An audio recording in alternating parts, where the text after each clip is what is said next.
Hello, welcome back to my channel. Today it's a comparison video. I've also wanted to make this for a while, but as it sometimes is, I never have all my watches in one place.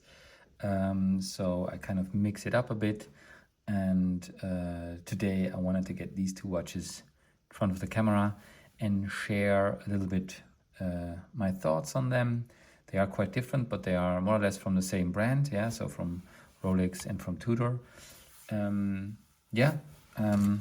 These are two of the watches I wear the most at the moment in my collection. I think they are so different, yet they have similarities, and this is what makes both of them really exciting, and why I want to share some thoughts today with you. So on the left, I have my Daytona. This is the new reference, so the 126500. You can see that. Let me see if we can get this a bit of better perspective. Because the crown, if you can see here, the crown, that's where you can see it's the new movement. There we go. I'll put it on the wrist in a minute. I made a review of this watch and my buying story, getting it from my AD. I got this watch in April 2024 and actually started to wear it for a special occasion in May. So end of May is when I actually unboxed it. And this watch I got quite recently. I got it in September when it was released at a Tudor boutique. You can see how the blue just looks amazing. And this is not just because of the lighting I have here, the lighting, but it just really looks like this. It's really amazing. This I got in September, as I said. I got it. Did also a review of this and some comparisons of other Tudors with this watch, but I never made a comparison with the Daytona yet. And I put this actually on the rivet bracelet, from my chronograph, my other chrono, the Panda dial, and I put the Jubilee on the Panda dial. So kind of to mix it up, and I wanted to do it for today, for this video, so that they look a little bit more similar as compared to when this has a Jubilee on it, or the, I think, 5-link bracelet they call it, versus having oyster and oyster. So just to put them quickly side by side, I'll put one watch on the left and one watch on the right, so you can kind of see them next to each other. I usually wear my watches on my right hand. So here now is the Tudor Black Bay Chrono in the boutique blue. The blue is just really amazing. So this is a 41 millimeter. It wears more, in my opinion, like a 42, 43. It wears bigger. And this, it's not getting the color quite right. And this is a 40 millimeter. And I would say it wears like a 40. It wears really well.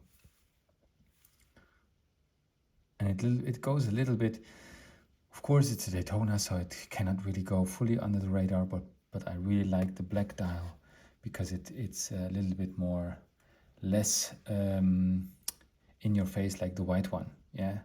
Of course the white one is also beautiful, but I wanted the black one.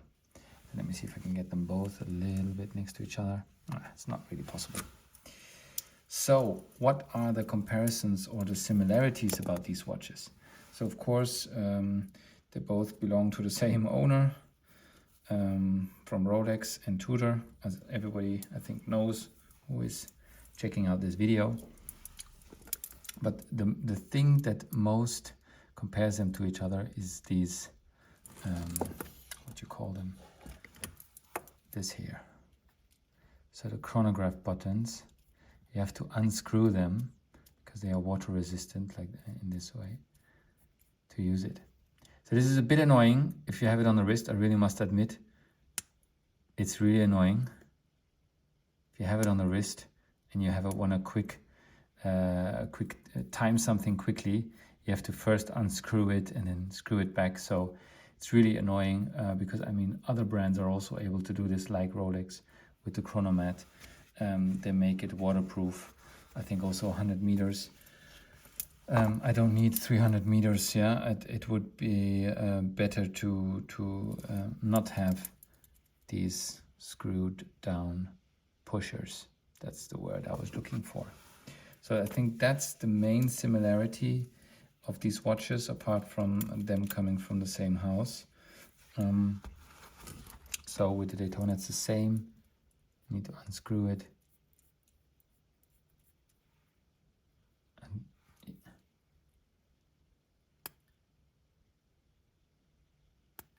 then also this one. Can't really catch this black dial. It's a bit difficult to get a good perspective here. Let me try to zoom, makes it worse. Let's make it like this. So other than that, they wear very differently, of course. This one wears a lot better under a shirt, is a lot lighter and a lot thinner, of course, if you compare the height to each other. It's really a big difference. Yeah. Also from the other side, the pushers, the buttons, everything is a lot bigger on the Tudor. If you see it like this, this one really looks massive. I think on the wrist it wears better, but yeah, on a video it looks quite big from the side. Of course it is a thick watch, everybody knows that, but still I think it wears good if you have the right wrist size. So yeah, just a quick video comparing these two. If you have some questions, do let me know. One comparison I still want to make, and somehow just never get both watches on in the same place, is this Daytona with my white dial Daytona. It's the previous model, so not the ceramic, so it's a pre-ceramic model. Let me quickly look what the reference number actually is. I'm not so good with reference numbers because they keep changing. Yeah, that's the 116520.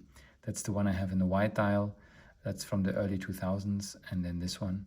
The reason I didn't get the Daytona, so the first ceramic Daytona, is because it still had the same movement of the 116520.